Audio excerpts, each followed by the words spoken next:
상대성이랑 간단하게만 정리 좀 해볼게요. 상대성이 재밌어요. 상대성이도. 아인슈타인이 누군지 알죠? 어떤 사람이에요? 어떤 사람이야?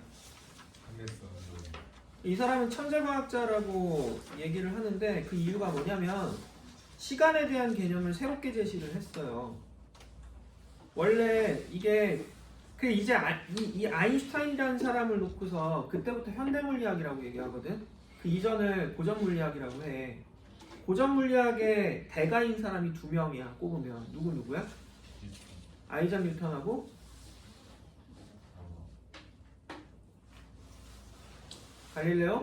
갈릴레이예요. 갈릴레오 갈릴레이가 사실은 물리학의 어떤 물질 운동에 대한 기초는 다 닦아놨다고 봐야 되고요. 뉴턴은 구체화했다라고 생각하면 좋아요. 그래서 그 둘이 거의 다 만든 건데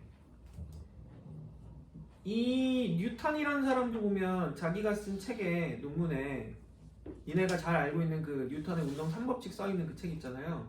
거기에 뭐라 써놨냐면 나는 시간이 무엇인지에 대해서 정의하지 않겠다. 설명하지도 않을 거야 라고 써놨어. 제일 꼭대기에다가. 그 무슨 얘기냐면 자기도 시간이라는 개념이 겁나 애매하다는 거예요. 근데 확실한 건 모든 자연현상은 뭐의 흐름에 의해서 결정이 돼? 시간의 흐름에 의해서 결정이 돼. 그래서 니네가 물체의 운동을 다루는 게 이제 물리잖아요. 물리학에서 가장 많이 볼 수 있는 그래프 X축이 바로 시간이에요. 그래서 모든 건 시간의 흐름에 의해서 결정이 되는 거야. 근데 그 시간이 도무지 뭔지 모르겠다는 거야. 알겠어요? 그냥 시간은 시간이다 이 얘기야. 근데 아인슈타인은 획기적인 생각을 해요. 이상하다는 거지. 어?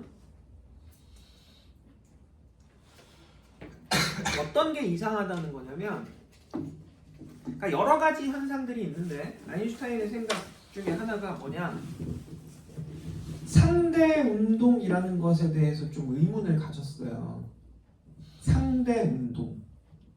상대 운동이 뭐냐면 내가 이렇게 왼쪽으로 가잖아요. 그럼 니들 눈에는 내가 어느 쪽으로 가는 줄 보여요? 오른쪽. 이게 상대 운동이거든요. 이유는 니네가 멈춰있기 때문이야. 그러니까 상대 운동은 관찰자가 바라본 상대방의 운동을 얘기해요. 상대방의 속도, 상대방의 운동 상태를 얘기한단 말이야. 이해돼요? 그때 관찰자는 항상 자기는 멈춰있다라고 생각을 하거든요. 상대방을 관찰하면 남이 움직이는 것이 내가 움직인다라고 생각을 안 해요. 특히나 등속 상태에선 더 그렇겠죠. 이런 것들을 되게 주변에서 보면 많이 응용을 하거든요. 어디에서? 주로 게임에서요. 게임에서. 카트라이더 같은 거 해봤어요? 좋아해요? 카트라이더? 재밌어요? 카트라이더 보면 PC방에서 애들 하는 거 잘 유심히 봐봐. 맵 중에 통나무가 나오는 맵이 있어요. 통나무 밑으로 지나가는 거. 그럼 이 새끼들이 갑자기 동시에 통나무 밑에서 지들이 대가리를 숙여요. 그죠? 그래 드리프트를 한대. 드리프트를 하면은 키 누르면 돌잖아. 못 물 거예요. 맞죠? 오오오 막 이래. 그럼 막 잘 돌아가요? 잘 돌아가요? 그 뒤에서 이러고 보고 있으면 졸라 병신 같아 다. 막 몸뚱이 막 난리도 안. 그리고 FPS라고 해서 총질하는 게임들도 보면 그죠? 뒤에 누가 있어 막 이러고. 그럼 보이냐? 뒤에 있는 애가? 그런 게 상대 운동을 이용을 한 건데 잘 봐봐. 카트라이더의 카트는 화면 중앙에 고정돼 있어요. 뒷배경이 지나가요. 뭘 구현한 거예요? 관찰자의 시점을 구현을 한 거예요. 상대 운동으로. 그러니까 그 화면을 보고 있는 니네는 마치 니네가 직접 움직이는 것과 같은 착각을 하는 거죠. 그런데 바보같이 너무 몰입하는 거지. 모니터에 있는 통나무가 튀어나올 것 같은 거야. 그래서 대가리를 숙여요. 총질하는 게임도 마찬가지. FPS도 앞으로 걸어가봐. 어떻게 게임 캐릭터는요 총을 들고요. 손이 가운데 고정돼 있어요. 앞으로 걸어가잖아요. 그럼 손이 이렇게 흔들려요. 이게 다야. 그리고 뒷배경이 움직인다고. 그럼 니네는 앞으로 가는 것처럼 이제 느끼는 거죠. 착각하는 거죠. 왜? 관찰자의 시점을 재현을 한 거니까. 그게 상대운동이거든. 이걸 갈릴레이의 상대성에서 갈릴레이가 설명을 해요. 상대운동이라고 하는 걸. 상대운동은 서로 다른 운동을 하는 물체들의 운동 효과야. 그냥 운동 효과. 관찰되는 운동 효과거든. 예를 들면 어떤 자동차든 기차든 마찬가지인데, 뭐 기차로 보통 설명을 많이 하더라고. 책에 보니까 여기 타고 있는 사람이 농구공을 위로 던집시다. 근데 기차가 등속 운동이에요. V로. 네. 그럼 기차 안에 타고 있는 관찰자 A라는 놈하고요, 기차 밖에 있는 관찰자 B라는 놈하고 한번 비교해 볼게요.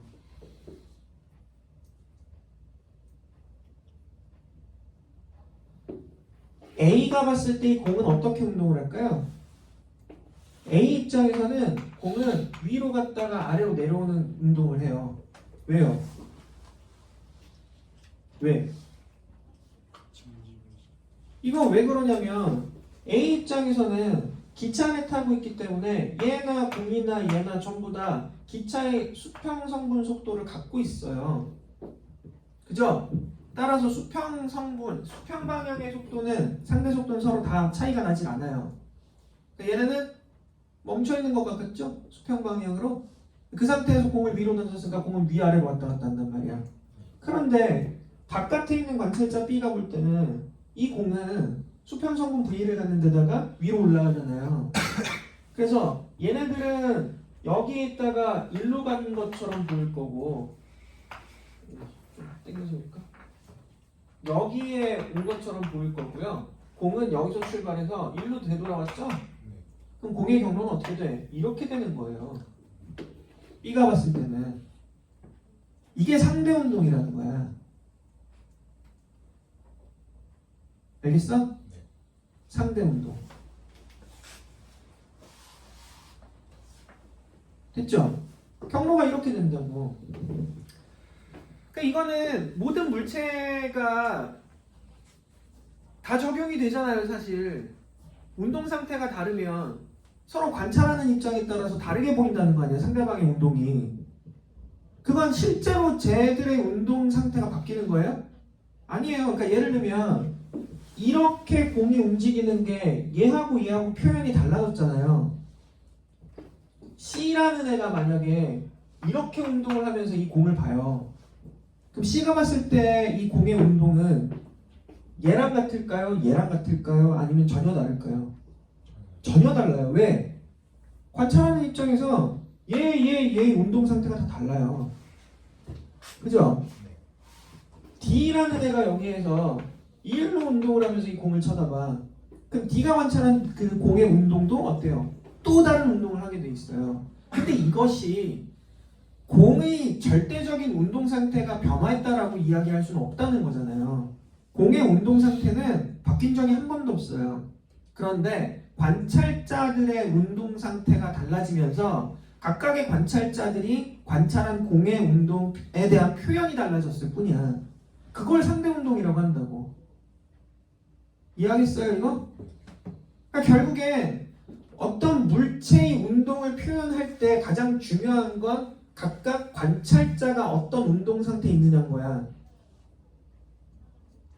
이해되겠어요? 그 관찰자 입장에 따라서 하나의 물체의 운동에 대한 표현은 다 달라질 수 있다는 거야. 뒤집어 얘기하면 관찰자들이 똑같은 운동 상태에 있지 않는 한 관찰자들이 표현은 다 다를 수밖에 없다는 거지. 만약에 운동 상태가 같은 관찰자라면 똑같이 표현을 하겠지만, 이거 이해하겠어요? 그 아인슈타인은 이걸 뭐에 빗대서 이제 고민을 했냐면 빛에 빗대서 고민을 했어요. 과연 도대체 빛은 어떻게 그 해석을 할 것인가? 왜냐면 당시에 빛이 전자기파라는 게 알려졌고요. 전자기파는 전기장과 자기장의 서로 교차 진동에 의해서 발생하는 파동의 일종이다라고 알려져 있었고, 전자기파는 매질이 없어도 전파되고, 전자기파의 전파 속력이 대략 30만 km/s라는 것도 알려져 있었어. 그 아인슈타인은 빛이 날아가는 속도가, 운동하는 속도가 30만 km/s라면 내가 만약 가정을 하는 거야. 이게 사고 실험이야. 30만 km/s로 날아가면서 그 빛을 쳐다보면 어떻게 보일까? 이걸 고민을 한 거야. 그럼 이게 사실 물체 운동으로 얘기를 하면 야구공을 시속 100으로 던졌는데 그 옆을 자동차가 시속 100으로 달리고 있으면 야구공은 내 눈에 어떻게 되어 있는 걸로 보여요? 정지해 있는 것처럼 보일 거란 말이에요. 이게 상대 속도잖아요.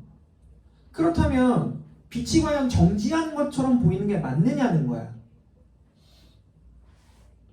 맞아요? 이게 말이 안 되는 게, 빛이 날아가고 있는데 내가 같은 속도로 날아가고 얘를 본다. 그럼 얘는 나한테 어쨌든 보인다는 건 내 눈에 들어온다는 얘기잖아요. 그럼 여기서부터 또 빛은 내 눈에 들어오는 그 속도가 있거든 또. 이게 말이 어떻게, 이게 애매한 거야. 되게 엄청 애매한 거야. 어쨌든 빛의 속도로 달리고 있다 하더라도 내 눈에 보일 거란 말이야. 겁나 애매한 거예요, 설명하기가. 이해돼요? 이해되냐고, 이 상황이. 그러니까 도대체 이걸 어떻게 설명을 해야 되느냐를 고민을 할 수밖에 없는 문제라는 거지. 정지해 있는 관찰자 입장에서는 내가 만약 빛의 속도로 날아가고 있어요. 빛을 비추면서 레이저 총이라고 하자. 그러면 정지한 관찰자 입장에서는 나나 레이저 빛이나 똑같이 30만 km로 가야 되느냐. 이것도 문제라는 거야. 왜? 나는 레이저를 비추고 있잖아요. 무슨 말인지 알아요? 비추고 있잖아요. 그러면 정지한 관찰자 입장에선 날아가는 속도가 빛의 속도인데 거기에서 레이저 빛이 또 날아가? 그럼 또 빛의 속도로 날아가잖아. 그럼 빛의 속도의 2배로 날아가는 빛이 되어야 된다는 얘기야. 이 이야기는 내가 만약 그러면 빛의 속도로 날아가면서 레이저 총을 딱 켜면 아까는 정지해 있다라고 얘기했을 때 이상하다라고 했잖아요. 그렇다면 이번에 어떤 얘기예요 그러면? 스위치를 누르자마자 아인슈타인 입장에서도 내가 빛의 속도로 날아가는데 이 레이저가 빛의 속도로 날아가야 된다는 얘기가 되는 거예요. 이해하겠어요? 이게 애매하더라는 거야. 너무너무 애매하더라는 거야. 그럼 도대체 어떻게 해석을 해야 될까? 그래서 아인슈타인은 뭐라고 생각을 했냐면 빛은 그냥 빛의 속도다. 누구에게나 빛은 빛의 속도의 속도다. 어떤 경우에도 빛은 빛의 속도다. 무슨 얘기냐면 빛의 속도에 대해서는 상대성을 인정하지 않는 거예요. 예를 들면 시속 100km로 달리는 자동차에서 내가 공을 100km로 던지면 이 공에 멈춰있는 지면에 대한 상대 속도는 200이 나와야 돼. 더해지잖아요. 그죠? 그럼 시속 100으로 달리는 자동차에서 레이저를 쏘면 그 레이저의 전파 속도는 레이저의 전파 속도 초속 30만 km 플러스 시속 100km야. 그죠? 그게 아니라 그냥 빛의 속도란 얘기예요. 그러니까 빛의 속도에 대해서는, 빛의 전파 속도에 대해서는 상대성을 인정하지 않는다라는 거야. 누구에게나 빛은 그냥 그대로 빛으로 보인다는 거예요. 전파 속도 30만 km/s로. 이거 이해하겠어요? 네. 속도에 대해서는 상대성을 인정하지 않아. 하지만 이런 경우들처럼 관찰자의 운동 상태가 달라졌을 때 그 빛이 운동하는 경로는 상대적일 수 있다라는 거예요. 그거는 빛 때문이 아니라 관찰하는 입장에서 그 관찰하는 입장 때문에 그렇게 보이는 거니까 빛 때문이 아니니까 상대적으로 운동하는 경로가 달라 보일 수 있다는 거예요. 이 말도 이해하겠어요? 다만 그때 빛이 전파하는 속도는 그냥 빛은 빛이기 때문에 누가 관찰을 하더라도 빛은 빛의 속도로 전파되는 걸로 보일 거라 이 얘기고요. 됐어요? 이해돼요? 그러니까 빛의 전파 속도는 절대적이고 누구에게나 빛의 상대 운동은 인정한다는 거예요. 왜? 그건 관찰자 때문에 보이는 거니까. 두 가지를 분리하자는 거죠. 그래서 이걸 아인슈타인이 뭐라 그러냐면, 이거 다음 시간에 다시 한번 정리할 거예요. 시간 때문에. 아인슈타인이 뭐라 그러냐면 이걸 광속 불변의 원리라 그래요. 빛의 속도는 누구한테나 빛이라는 거야 그냥. 알겠어? 아주 간단하게 얘기하면 이런 얘기야. 이 얘기가 오늘 마지막이 될 것 같은데. 자 봐봐 여기. 여기 봐. 야, 내가 레이저를요 우주선을 타고 개빠른 속도 V로 날아가면서요 등속이야. 여기 있는 애가 레이저를 위로 쏴요. 밖에 있는 관찰자가 봤을 때 이 레이저는 여기 반사돼서 여기 다시 돌아오거든요. 그럼 얘가 볼 때는 레이저는 위, 아래 이렇게 오는 것처럼 보일 거예요. 그런데 관찰자가 봤을 때는 자 레이저가 다시 바닥에 돌아온 시점이 여기야. 그럼 우주선이 이만큼 움직였을 거 아니야. 그죠? 그럼 이 경우에 관찰자가 보기에는 레이저가 이동한 경로는 이렇게 될 거란 얘기지. 맞아요? 근데 우주선 안에 있는 얘가 본 레이저 이동은 요거밖에 안 되잖아요. 이건 상대운동이죠. 이건 누구 때문에 이렇게 보이는 거냐면 관찰하는 위치 때문에 그런 거예요. 관찰하는 사람의 운동 상태 때문에. 이건 빛 때문이 아니에요. 이건 인정. 됐지? 다만 문제가 뭐냐면 얘가 봤을 때 빛이 전파되는 속도나 얘가 봤을 때 빛이 전파되는 속도는 서로 어떻다는 거야? 같다는 거야. 이게 문제야. 자 그러면 똑같은 속도로 이 거리를 왔다 갔다 하는 거, 똑같은 속도로 이 거리를 왔다 갔다 하는 거, 거리가 다르잖아요. 그럼 파란색 경로와 노란색 경로를 갈 때 어떤 경로로 갈 때가 훨씬 더 시간이 오래 걸려요? 빛이 이동을 한다 치면 이게 헷갈려? 빛의 속도는 일정하다고 누가 보나? 그런데 파란 경로로 빛이 이동을 할 때랑 노란 경로로 빛이 이동을 할 때 두 경우 중에 시간이 더 오래 걸리는 경로는 뭐예요? 노란 경로일 거 아니야. 왜? 거리가 멀잖아요 지금. 맞아요? 그럼 이건 무엇을 의미하느냐? 얘가 측정한 레이저가 왔다 갔다 하는데 걸리는 시간과 얘가 측정한 레이저가 왔다 갔다 하는데 걸리는 시간이 차이가 날 수 있다는 거예요. 즉 고정 물리학에서는 누구에게나 시간의 흐름은 절대적이었어. 시간은 절대적인 가치였어.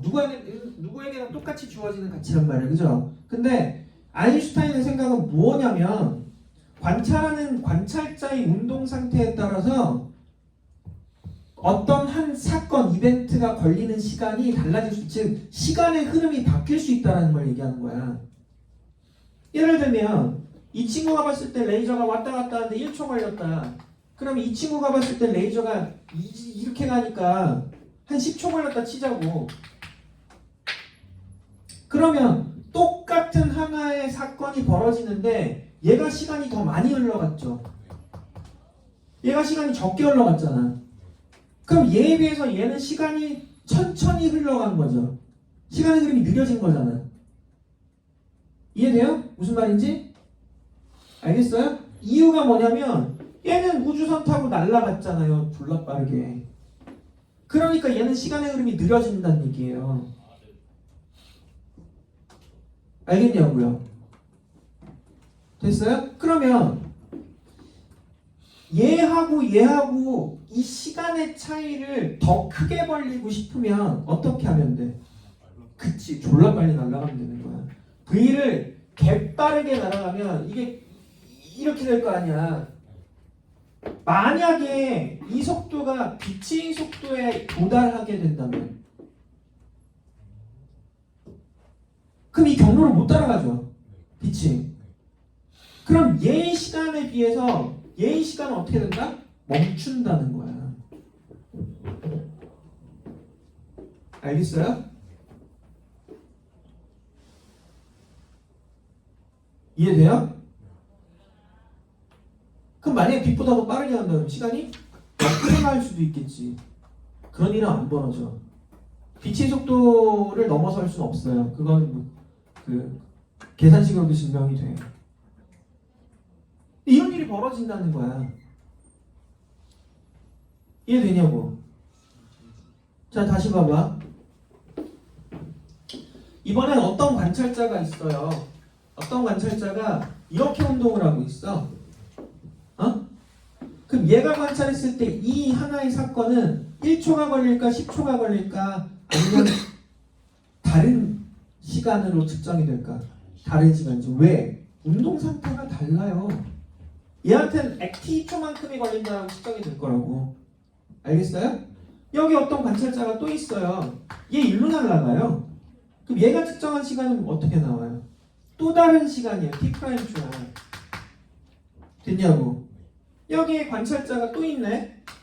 근데 얘가 얘랑 똑같은 속도로 날아가요. 그럼 얘가 측정한 시간 얼마야? T초인 거예요. 이렇게 된다는 거야. 이거는 관찰하는 입장에서 결정되는 거란 얘기예요.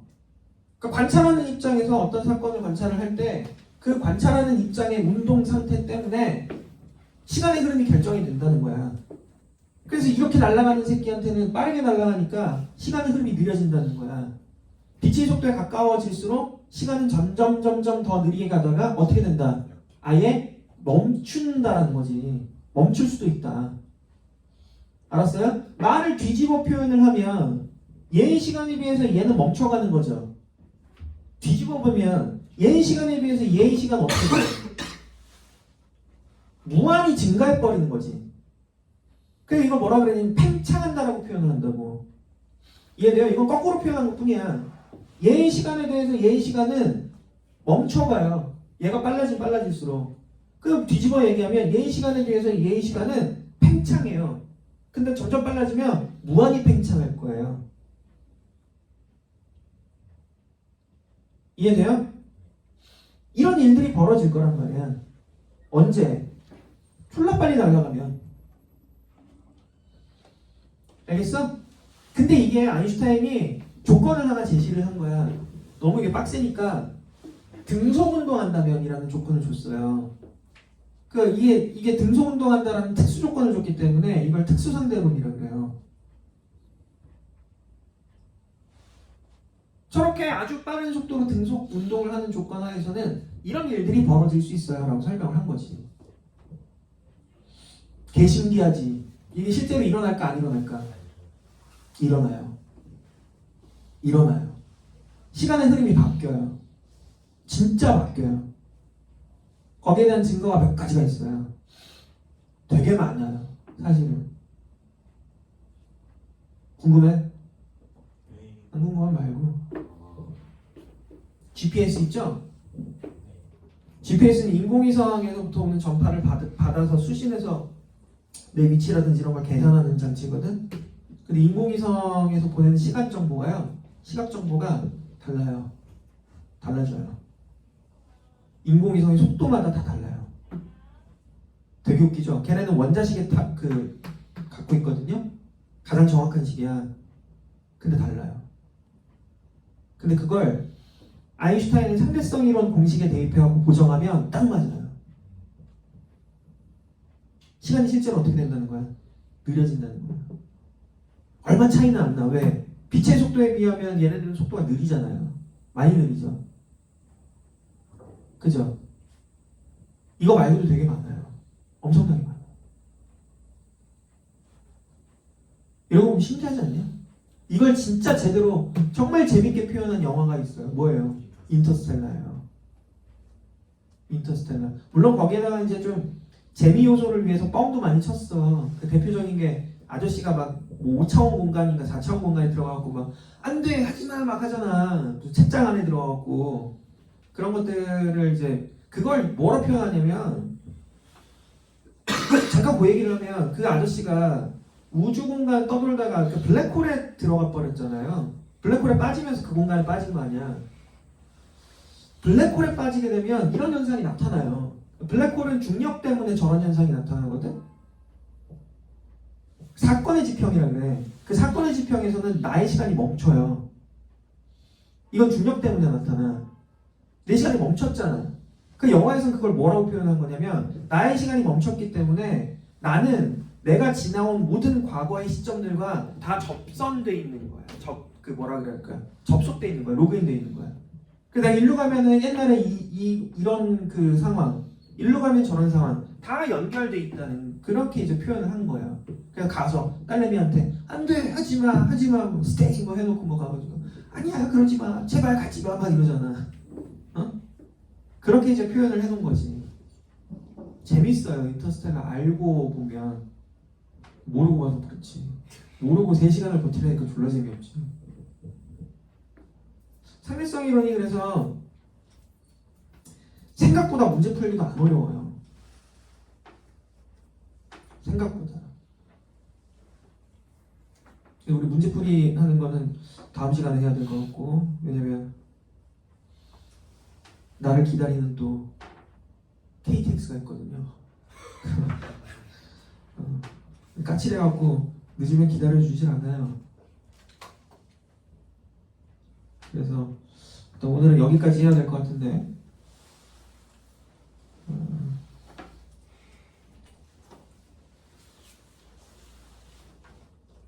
오늘 숙제가 있죠? 나눠준 거 프린트가 있잖아요. 그거 수능 되짚기까지만 일단 한번 해볼까요? 그리고 만약에 시간이 남는다면 뒤에 것도 도전을 해보세요. 그리고 이런 것들 다 모아서 우리 이 상대성 이론 진도가 끝나는 순간부터는 문제풀이만 반복을 할 거거든요. 1시간 정도 아예. 그 순간이 아마 다음 주 정도가 될 겁니다. 네.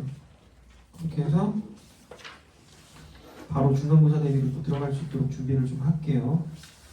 오늘 여기까지. 퀴즈하고 테스트 플러스 나눠준 프린트 교재 수능 되짚기 해오는 거 하고요. 또 하나 있어? 숙제가 뭐야?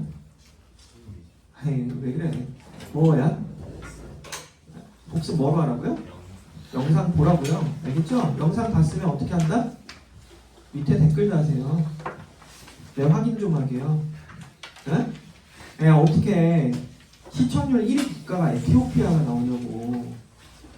시청 지속 시간이 1분이 안 돼 영상이. 뭘 보는 거야. 반드시 보세요. 봤으면 어떻게 한다? 댓글 달아라. 여기까지입니다.